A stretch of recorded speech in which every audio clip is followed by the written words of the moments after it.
ఎందుకంటే మా కాన్స్టిట్యూన్సీకి ముందు రోజు 6 o'clock వచ్చారు ఈవినింగ్.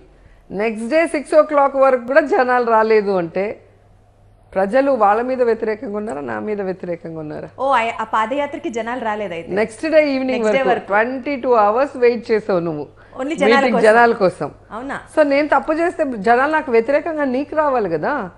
నేను తప్పు చేస్తే ఉన్నప్పుడు ఎంతో సంపాదించుకొని ఉండాల్సింది. అందుకనే కదా అంటున్నారు కదా, మీరున్న చోటల్లో ఒక విల్లా, కట్టిన చీర కట్టరు, రీసెంట్ గా బెంజ్ కారు, మరి ఇవన్నీ ఎలా వచ్చాయి అంటే నేను హీరోయిన్ అండి, 150 మూవీస్ హీరోయిన్, 10 years కంటిన్యూస్ గా టీవీ ఇండస్ట్రీలో కూడా సక్సెస్ఫుల్.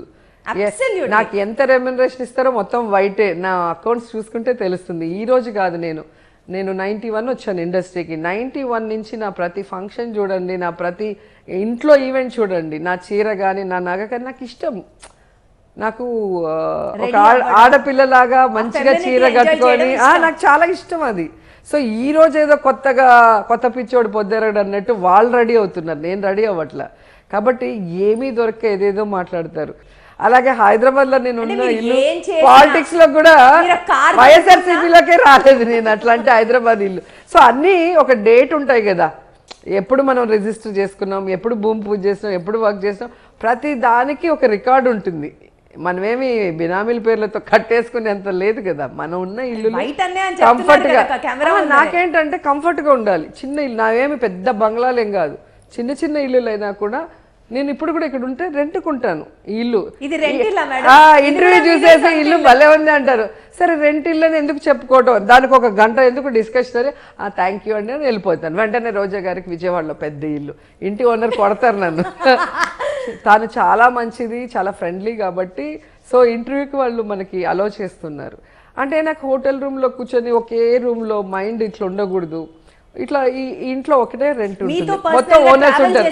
సో వాళ్ళు బాగా ఫ్రెండ్లీగా ఉంటారు. నాకు ఒక ఇంట్లో ఉన్నట్టు ఉంటుంది, ఒక సెక్యూరిటీ ఉంటుంది, మనసుకి ఆహ్లాదంగా ఉంటుంది. అందుకని నేను ఇలా ఉంటాను. సో అది చూసేసి ఏదో అయిపోతుంది అనుకుంటే మనం వాళ్ళకి సమాధానం చెప్పాల్సిన అవసరం. నా చుట్టూ ఉన్న వాళ్ళకి లేదా నా గురించి తెలిసిన వాళ్ళకి తెలుసు నేను ఎంత స్ట్రైట్ ఫార్వర్డు, ఎంత హెల్పింగ్ నేచరు, ఎంత జాలీగా ఉండాలి, లైఫ్ని ఉన్న దాంట్లో హ్యాపీగా ఎంజాయ్ చేయాలి. లేని దాని గురించి ఆలోచించి బాధపడటం నాకు ఎప్పుడూ ఇష్టం ఉండదు. అంటే ఈ మైనింగ్ లో డాన్ గా సంపాదించింది అంత కాకుండా బెంజ్ కార్ కొనుక్కున్నారు. 100% అండి. ఈరోజు 1 lakh కడితే నీకు బండి ఇచ్చేస్తారు, 1 lakh కడితే బండి ఇస్తారు. ఎవ్రీ మంత్ మనం వచ్చే జీతంలో మనం కట్టుకుంటాము. అది కూడా తెలియని అదవలు ఏం చేయాలి. నేను అందుకే క్లియర్గా చెప్తా, ఏది ఉన్నా మీరు చూసుకోండి రా బాబు, వస్తే లెక్కలు చూపిస్తా, చదువు రాకపోతే చదువు వచ్చిన వాళ్ళు పెట్టుకొని చూడండి అంటే. ఇక అందుకనే చెప్పలేం కదా, దాన్ని కూడా డిస్కస్ చేయాలంటే కామెడీ ఉంటుంది. ఎందుకంటే ఈ కాలంలో చిన్న చిన్న ఆర్టిస్ట్, టీవీ ఆర్టిస్టులు, యాంకర్లు కూడా BMWలు, ఆడీలు కొన్నారు. సో నాకు ఎప్పుడు కూడా ఇంట్రెస్ట్ లేదు అలాంటిది. నాకేమంటే కౌశిక్ బర్త్డే కోసం వాడు అడిగాడు, ఎప్పుడు అంటే వరే నీ వల్ల కాంట్రవర్సీలో ఇరుక్కున్నాను రా అని ఎప్పుడు వాడు తిడుతుంటా. సో నాకేంటంటే కొంచెం హైట్ బండి నేను వాడేది, ఎండీవర్ లేదంటే ఫార్చునర్. ఎందుకంటే ఆపరేషన్స్ ఎక్కువైనాయి, కార్లో కూర్చోలేను కాబట్టి ట్రావెలింగ్కి వెహికల్ కావాలి, అంతేగాని నాకు బ్రాండ్ ఎప్పుడు కూడా నేను ప్రిఫర్ చేయను.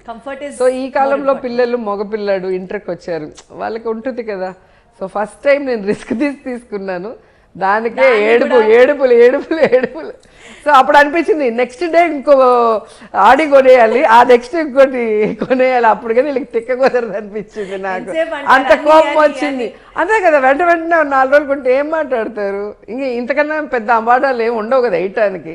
సో వేసేసారు కాబట్టి ఇంక కొనేద్దాం అంత కోపం వచ్చేసి